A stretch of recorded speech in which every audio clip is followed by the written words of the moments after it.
Hello everyone, welcome back to the channel Shiksha with Diksha. तो इस video में हम मतलब 3 वीडियोस चल रही हैं। आपको सबको पता है कि आईटीआर या टैक्स से रिलेटेड, इनकम टैक्स से रिलेटेड हमने 15 डेज 15 एडवाइसेस या बोल सकते हैं 15 टैक्स टैक्स जो हैं उन सब के लिए हमने वीडियोस बनाई हैं।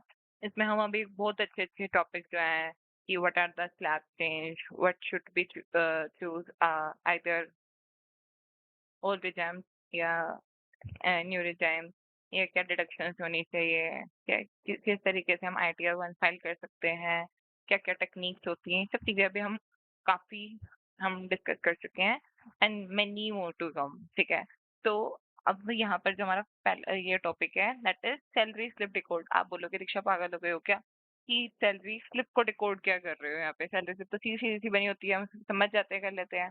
आईटीआर के लिए अगर वो भी स्पेशली जो सैलरीड इंडिविजुअल्स हैं उनके लिए सैलरी स्लिप समझना बहुत इंपॉर्टेंट है, बहुत इंपॉर्टेंट है।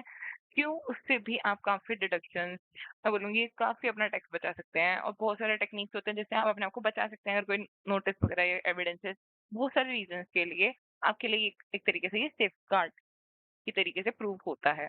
ठीक है, तो बहुत कम लोग जानते हैं, इसलिए आपको थोड़ा सा ये लगेगा, बट अगर आप ये पूरी वीडियो देख लोगे तो आप भी उन कम लोगों में आपकी गिनती होगी। ठीक है, तो अगर आपको सही में ये टेक्स्ट ट्रिक्स जो भी हैं ये अच्छे लगे तो मेरे चैनल को शिक्षा विद दीक्षा @edudीक्षा इसको सब्सक्राइब करना। और कुछ भी कमेंट्स हो तो आप मेरे से कमेंट सेक्शन में, या मैंने गूगल फॉर्म भी एक डाल रखा है डिस्क्रिप्शन में, आप उस पे अपनी क्वेरी डाल करके मेरे से पूछ सकते हैं। तो without any delay let's start the video.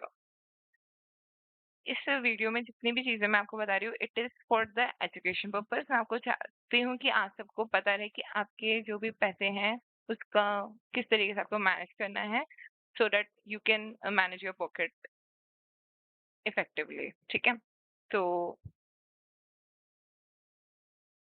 सीधी सी बात है कि सैलरी स्लिप होती क्या है, उससे हमें क्या क्या चीजें मिलती है। आप बोलोगे इससे हमें सीटीसी मिल जाता है, हमें पता चल जाता है हमारे पास से कितनी इन हैंड आने वाला है पैसा, ये सब चीजें हमें पता चल जाती है। मैं बोलूंगी आपने जो आंसर दिया या जो भी आप सोचते हैं वो काफी हद तक आप सही सोचते हैं, बट बिल्कुल सही नहीं सोचते हैं। बहुत सी चीजें हैं जो भी आप अभी भी आप मिस कर रहे हैं। क्या है वो सब चीजें इसमें कवर होंगी।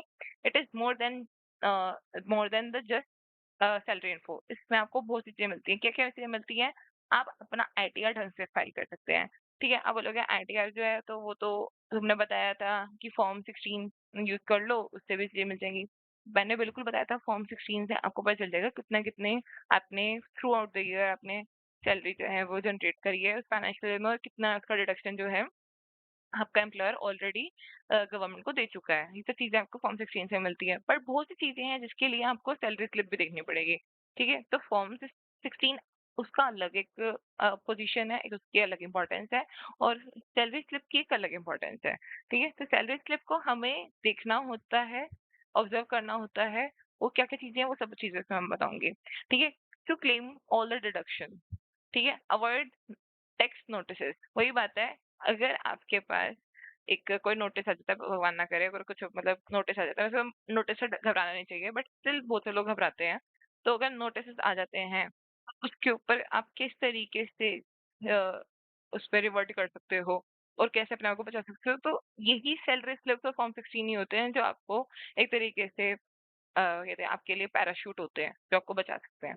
ठीक है, और बहुत सारे टैक्स सेविंग एलिमेंट्स भी इसी के अंदर होती है, बहुत सारे टैक्स सेविंग एलिमेंट्स होते हैं इसमें। ठीक है, तो अगर हम समझें कि सैलरी स्लिप में क्या क्या होता है, तो सैलरी स्लिप में बेसिक पे होता है, एचआरए होता है, कोई अलाउंसेस होते हैं वो सब होता है, डिडक्शंस वगैरह, पीएफ कितना कट रहा है, टीडीएस कितना, ही प्रोफेशनल टैक्स, ये सब चीजें इसमें लिखी होती है। ठीक है, तो प्रोफेशनल टैक्स कितना है इससे आप अपना डिडक्शन ले सकते हैं। इसके लिए स्पेशली एक डिडक्शन होता है।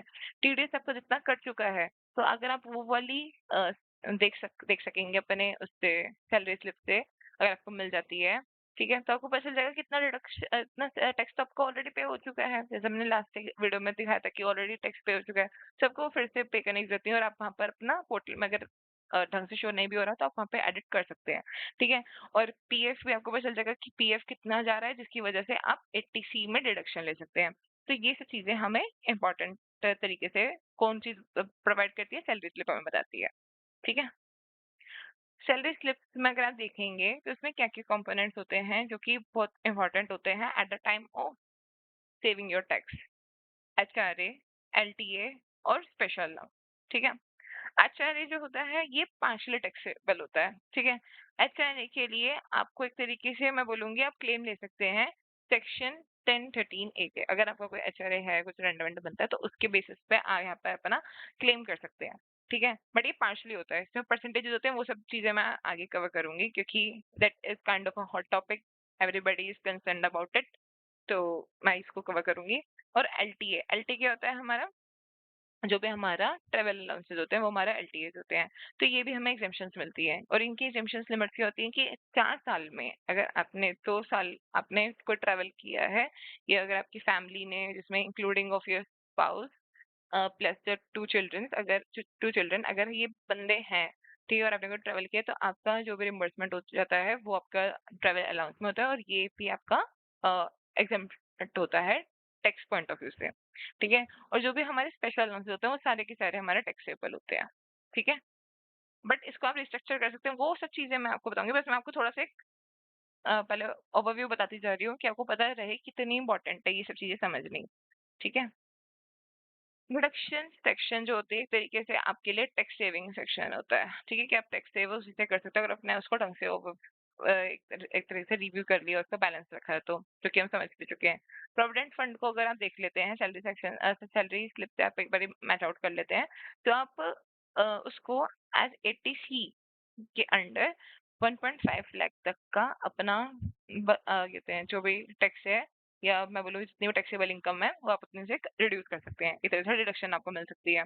प्रोफेशनल टैक्स जो होता है अगर आपको कुछ भी कट रहा है जो कि आपको किससे पता चलेगा, that wouldn't be shown in your form 16, उसमें आपके बाइफिकेशंस नहीं होंगे, उसके लिए आपको सैलरी स्लिप में देखना पड़ेगा, ठीक है? तो प्रोफेशनल टैक्स जो होता है वो फुली एग्जेम्प्ट होता है और वो उसकी जो मैक्सिमम लिमिट होती है दैट इज 2500 पर ईयर के हिसाब से, ठीक है? और एनपीएस, एनपीएस जो होता है कि एम्प्लॉयर ने जो भी कंट्रीब्यूशन किया होता है फॉर योर पेंशन स्कीम, तो वो जो भी अमाउंट होता है उस पे आपको 50,000 तक एडिशनल बोल सकते हैं या 10% of the basic plus DA तक आपको जो है वो मिल जाता है। इसकी मैक्सिमम लिमिट 50,000 होती है, ठीक है? और ये हमारा एटीसीसीडी होता है, ये जनरली किसके लिए होता है, ये गवर्नमेंट एम्प्लॉयज के लिए शुरू हुआ हुआ है आजकल एनपीएस, तो आप उसको भी अपना डिडक्शन देख सकते हो और वो सब चीज़ किससे मिलेगी आपको? अगेन वो भी आपको सैलरी स्लिप से मिलेगी, ठीक है? अब हमारी मिसकंसेप्शंस क्या होते हैं कि हर किसी को क्या लगता है भैया सैलरी स्लिप की क्या ज़रूरत है? फॉर्म 16 है, दैट इज़ इनफ और देख लो। अरे भई, अगर आपको टैक्स बचाना है बट ये ढंग से टैक्स की कैलकुलेशन करनी है ना, तो आपको देखना चाहिए कि आपको उस सैलरी में जो भी फॉर्म 16 दिखा रहा है, जितनी भी इनकम आपकी दिखा रहा है, उसमें एक्चुअल में उसकी क्या-क्या कॉम्पोजिशंस है। Might that compositions would reduce your taxable salary, ठीक है?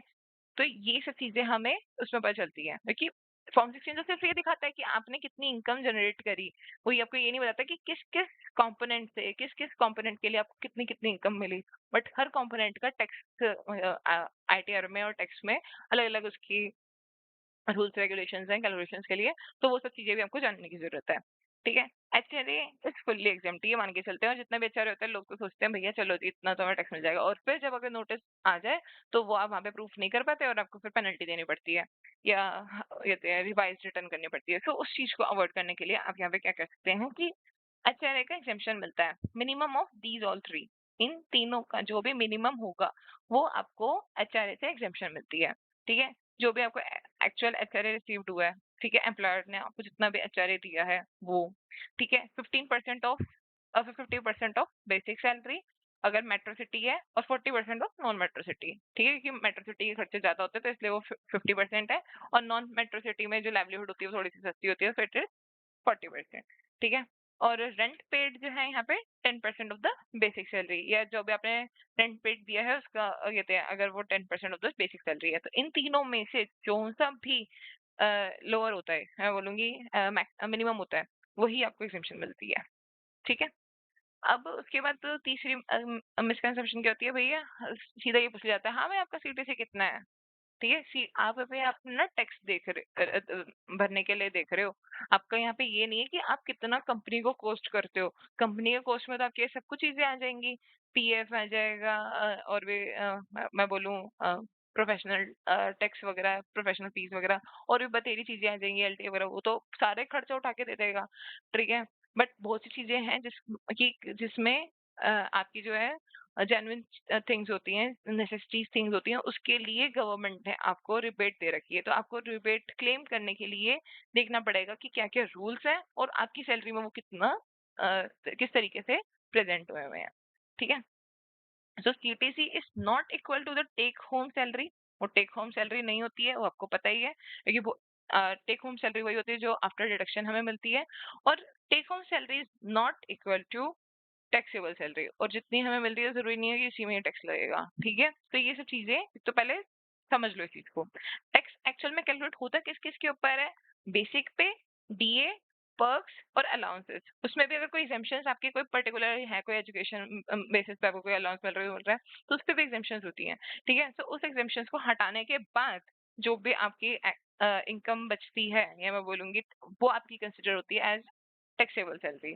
ठीक है? तो सैलरी स्लिप से आपको क्या पता चल जाता है कि कौन कौन से एलिमेंट्स आपके फुल्ली टैक्सेबल है, कौन कौन से एलिमेंट्स आपके पार्शियली एग्जेम्प्ट है, एंड कौन कौन से एलिमेंट्स आपके फुल्ली एग्जेम्प्ट है, which are likely as reimbursement. जो भी रिम्बर्समेंट होती हैं वो तो एक तरीके से आपकी जेब में आए नहीं ना, आपने ऑलरेडी खर्चा किया, उसी के आपके रिम्बर्समेंट या उसका कंपेंसेशन जो था आपको एम्प्लॉयर ने दे दिया, तो आपकी तो जेब में कुछ आया नहीं, कुछ बेनिफिट आया नहीं, तो आप उसको कैसे टैक्स दे दोगे उसके लिए? तो वो वाला आपका टैक्स कंसिडर नहीं होएगा। ठीक है? अब ये जो है, this is the main part मैं बोलूंगी, ठीक है, of the video. Main thing है ये, एक तरीके से, कि मतलब जान इसी पार्ट में बसती है इस पूरे वीडियो की। इसमें मैं आपको सारी चीजें टेक्टिक्स बताऊंगी कि किस तरीके से आप अपना टेक्स्ट जो है वो स्मार्टली डिजाइन कर सकते हैं। ठीक है? और अगर आपको ये अच्छा लगे तो प्लीज मेरे चैनल को सब्सक्राइब करना। ठीक है? और कुछ भी डाउट्स हो इसके रिलेटेड तो आप कमेंट सेक्शन में मेरे से पूछ सकते हैं। तो ये हमारा है hidden salary slip tax saving tactics. ठीक है? विच इज रेयर और बट लीगली इफेक्टिव है। ठीक है? कोई भी इलीगल मैं चीजें नहीं बता रही हूँ, सारी चीजें ये लीगली प्रूवन है। और कहते हैं कोई भी इसको गलत नहीं कह सकता है ना। ठीक है? तो ये सारी चीजों को आप अगर चाहो तो कंसिडर कर सकते हो। ठीक है? सो पहला हमारा है क्लेम 80 सीसीडी। ठीक है? 80-60 क्या होता है? ये होता है कि एम्प्लॉयर ने आपके एनपीएस के लिए कितना कंट्रीब्यूशन दिया है, उसको आप डिडक्ट करा सकते हैं। तो मोस्ट प्रोबेबली क्लेम एटीसी, वो सिर्फ एटीसी को ही क्लेम करता है, जिसमें आपके इंश्योरेंस वगैरह ये सब चीजें, म्यूचुअल फंड्स वगैरह आ जाते हैं। तो सिर्फ लोग एटीसी को उठाते हैं कि हाँ ठीक है, 1.5 लाख रुपए बचा लिया हमने अपना। एटीसीसीडी को तो इग्नोर कर देते हैं। एटीसीसीडी में आपका 50,000 एक्स्ट्रा आप अपना डिडक्शन क्लेम कर सकते हैं ओवर दैट एटीसी। ठीक है? तो ये क्या होता है एक्चुअल में? Employer NPS contribution up to 10% of the basic plus DA. ठीक है? और इसकी is over and above than the 1.5 limit, मतलब वही इसके ऊपर का ये है। ठीक है? And if your employer offers NPS obtain and save extra tax, अगर तुम्हारा जो भी एम्प्लॉयर है, जनरली ये प्राइवेट कंपनीज में कम ही देखा जाता है, बट अगर आपका एम्प्लॉयर इसे ऑफर करता है तो आपको इसे ऑप्ट कर लेना चाहिए, क्योंकि ये आपका टैक्स सेव करने के लिए बहुत अच्छा टूल है। ठीक है? और इसके लिए आप क्या कर सकते हो? आप अपने एम्प्लॉयर को बोल सकते हो कि वो आपका जो अलाउंसेस जो भी आपको वो देता है, ठीक है? तो उसको वो क्या करे, रिस्ट्रक्चर कर दे एज़ एनपीएस। उसको वो आपको एनपीएस में कर दे। उससे क्या होगा, आपका एम्प्लॉयर भी जो है ना वो भी इज़िली कहते हैं इसके लिए कन्विंस हो सकता है। क्यों? क्योंकि उसकी तो जॉब पे कोई इफ़ेक्ट नहीं पड़ रहा ना, आपको उसको अलाउंस देना ही था। ठीक है? वो अलाउंस ना दे करके वो आपका एनपीएस में कंट्रीब्यूशन कर रहा है। तो उससे क्या हो गया, आपका भी टैक्स बच गया और एम्प्लॉयर इज़ आल्सो हैप्पी। ठीक है? एंड ये ऐसा नहीं है कि आप कुछ इसमें कुछ छुपा रहे हो या कुछ गलत कर रहे हो। गवर्नमेंट भी यही चाहती है कि ये चीज़ हो। क्यों चाहती है ये? क्योंकि इंडिविजुअल्स अगर एनपीएस में अपना कंट्रीब्यूशन करते हैं तो एक तरीके से वो अपनी जो भी पेंशन जो है उसके लिए प्लानिंग कर पाते हैं। और गवर्नमेंट तो इन्फ्लुएंस करती है इंडिविजुअल्स को कि वो अपने जो भी सीनियर सिटीजन हैं वो अपनी जो लाइफ है उसको सिक्योर करके चले, तो इससे उनका ये पर्पस सॉल्व हो जाता है। तो आपको भी इस चीज का ध्यान देना चाहिए क्योंकि ये फायदेमंद चीज है ये। ठीक है? उसके बाद सेकंड हमारा आता है restructure special allowance into tax free benefits. अब आपको ना जो स्पेशल अलाउंसेस मिलते हैं ना वो एक्चुअली टैक्सेबल होते हैं। ठीक है? तो आपको उसको रिस्ट्रक्चर कर लेना चाहिए, ठीक है? जैसे कैसे कि special allowances is fully taxable, ठीक है? But smart employees can do what कि फ्यूल रिम्बर्समेंट जो है उसको कहते हैं, जो भी अपने अलाउंसेस है ना उसको फ्यूल रिम्बर्समेंट ले लो। आपको भी मैंने बताया कि रिम्बर्समेंट तो आपको कुछ है ही नहीं, मतलब टैक्सेबल होता ही नहीं, कि वो तो आपकी जॉब कहते हैं पॉकेट में आता ही नहीं है, तो आप उसको क्या टैक्स दोगे? ठीक है, तो आप एक तरीके से उसका फ्यूल रिम्बर्समेंट कर दो। आपके खर्चे थे ही फ्यूल के, बट आपने उसका रिम्बर्समेंट में कन्वर्ट करवा दिया। उससे क्या हुआ, एक तरीके से आपको बेनिफिट मिल गया। ठीक है, फोन इंटरनेट बिल्स में आप करवा लो रिम्बर्समेंट, उसका करवा लो। फूड कूपन्स और इन सबका आप जो भी कूपन्स हैं वो आपके 2200 तक जो अगर महीने के हैं तो वो एग्जेम्प्ट हो जाते हैं। इससे क्या हुआ, आपको एक तरीके से इन रिम्बर्समेंट की वजह से आपकी जो पॉकेट थी उसकी बर्डन भी कम हो गई। ठीक है, आपने आपको आपको अपनी पॉकेट बर्न भी नहीं करनी पड़ी, टैक्स भी नहीं देना पड़ा, साथ में employer also be help happy कि भैया हाँ उसको भी ज्यादा कुछ खर्चा नहीं करना पड़ा और आपका टैक्स भी बच गया। सो ये आप ऐसे कर सकते हैं। इसके अलावा ये करना पड़ेगा, एचआर से आप बात करके अपनी सैलरी कंपोनेंट्स को रिस्ट्रक्चर करवा सकते हैं और उसको रिम्बर्समेंट में कन्वर्ट करा लो जहां भी पॉसिबल है। ठीक है, थर्ड क्या है, क्लेम प्रोफेशनल टैक्स डिडक्शन। आप प्रोफेशनल टैक्स जो है ना उसमें कन्वर्ट कर सकते हो। कोई एक फीस में जो भी आपको लिखता है उसको आप एज ए प्रोफेशनल अगर आप हैं, कोई भी आप ऐसे सर्विसेज दे रहे हैं, तो जैसे अकाउंटेंट हो गए या कोई भी मैं बोलूँ अकाउंटेंट या कोई भी प्रोफेशनल है, तो उनके वहाँ पर ये एक तरीके से अलाउड होता है कि वो अपना प्रोफेशनल फीस ले सकते हैं। और अगर वो उन्होंने अपने कंपोनेंट ऐड करवा दिया अपने ओवरऑल सैलरी में या बेसिक सैलरी में से कुछ पोर्शन उन्होंने एज प्रोफेशनल फीस में कन्वर्ट करा दिया, तो वो उनका टैक्स फ्री हो जाएगा। ठीक है, so it is auto directed and in many states, बहुत स्टेट्स में ये होता है। जैसे 200 हो गया ठीक है, 2400 हो गया साल का। ठीक है, और ये फुल्ली डिडक्टेबल होता है। तो मैंने टैक्स पे forget this while manually filing, तो आप इसको अपने सैलरी स्लिप से चेक करके अपना टैक्स जो है डिडक्ट मतलब रिड्यूस कर सकते हैं। ठीक है, salary based group medical insurance. ठीक है, अब कोई ग्रुप मेडिकल इंश्योरेंस है, उसका प्रीमियम है जो कि एम्प्लॉयर आपके लिए एक तरीके से लेता है। ठीक है, तो if you employer deduct the premium from your salary, अगर वो आपकी सैलरी में से कहते हैं डिडक्ट करता है, वो आपको कैसे पता चलेगा? यहाँ पे आप अपना सीटीसी देख सकते हो, ऑफर लेटर देख सकते हो। ठीक है, और पे स्लिप पे भी कहीं भाई लिखा होता है जो हमारी ईयरली बेसिस पे होती है, कुछ कुछ कंपनीज देती हैं, तो वहाँ पे आपको पता चल सकता है कि भैया whether they are showing in your salary, if they are showing in your salary that they are deducting that premium amount, तो आप उसका जो भी खर्चा है, जो भी एक्सपेंस है, वो आप किसके अंडर क्लेम करके डिडक्ट कर सकते हो अपनी टैक्सेबल इनकम को? सेक्शन 80D के, जो कि मैंने आपको बताया था पहले भी। सो उसके अंदर आप जा करके इसको क्लेम कर सकते हो। तो ये आपको किससे पता चलेगी? आपको सैलरी स्लिप से पता चलेगी। फॉर्म 16 इसमें आपकी हेल्प नहीं करेगा। ठीक है? तो इसलिए सैलरी स्लिप इम्पोर्टेंट है। अब आपको समझ आ रहे होंगे इसके फायदे देख के कि कितना अच्छा आप सैलरी स्लिप से भी अपना जो है टैक्स है उसको प्लान कर सकते हो इफेक्टिवली, है। उसके बाद फिफ्थ हमारा आता है क्लेम एलटीए स्मार्टली। आपको एलटीए जो है उसको स्मार्टली क्लेम करना चाहिए। आपको ट्रैवल करना ही पड़ता है, ठीक है? तो आपको ये बात पता होनी चाहिए कि एलटीए आपको दिखाया जाता है आपकी सैलरी में कि it is allowed to you, ठीक है, कि आप कभी भी इसको क्लेम कर सकते हैं। बट आपने अगर उसको क्लेम नहीं किया, अगर आपने ट्रेवल नहीं किया, तो भैया वो आपको मिलेगा भी नहीं। ये भी ऐसा होता है, ठीक है। So LTA is exempt only if claim properly. अगर आपने उसको क्लेम ढंग से करा है, उसके पूरे डॉक्यूमेंटेशन रखे हैं, उसके सारे बिल्स वगैरह रखे हैं, तभी आप उसको एग्जेम्पशन ले सकते हो। ठीक है, और उसका रूल क्या होता है कि देखो, दो बार आप क्लेम कर सकते हो 4 साल में, ये गवर्नमेंट कहती है। ठीक है, और बहुतों को क्या लगता है कि भाई एलटीए तो टैक्स फ्री होता ही है, आप उसको भले ही ट्रैवल ना करो। भैया ट्रैवल ना करो तो टैक्स फ्री नहीं, बेवकूफ मत बनाओ गवर्नमेंट को इतना। ठीक है, तो ये कुछ लोग गलतियां कर देते हैं और टिकट्स तो रखते ही नहीं है। जब टिकट्स देखेंगे और खुदा ना खास्ता आपके पास आ गया नोटिस, तो फिर बोलते हैं ना बच्चे ने चोरी कर दिया या भैया बच्चे ने फाड़ दिया, ये जो भी है, जो वो बहाने हैं ना, उसकी वजह से कुछ भी आपको बेनिफिट मिलेगा, सिर्फ आपको पेनल्टी लगेगी। ठीक है, सो फाइनल टिप्स क्या है? इतना सब कुछ बताने का क्या निचोड़ था मेरा, कि भाई आपको अपनी जो भी सैलरी स्लिप है उसको फॉर्म 16 से मैच करना करो। ठीक है, उसके कंपोनेंट्स को जा करके देखो, क्या क्या कंपोनेंट्स हैं। ठीक है, कहाँ कहाँ पर आपको गवर्नमेंट अलाउ करती है कि आप अपना टैक्सेबल इनकम जो है उसको मैनेज कर सको। वो सब चीजें आपको देखो। मैंने इस वीडियो में एक एक चीज आपको बताई है, हर एक टैक्टिक्स आपको बताई है।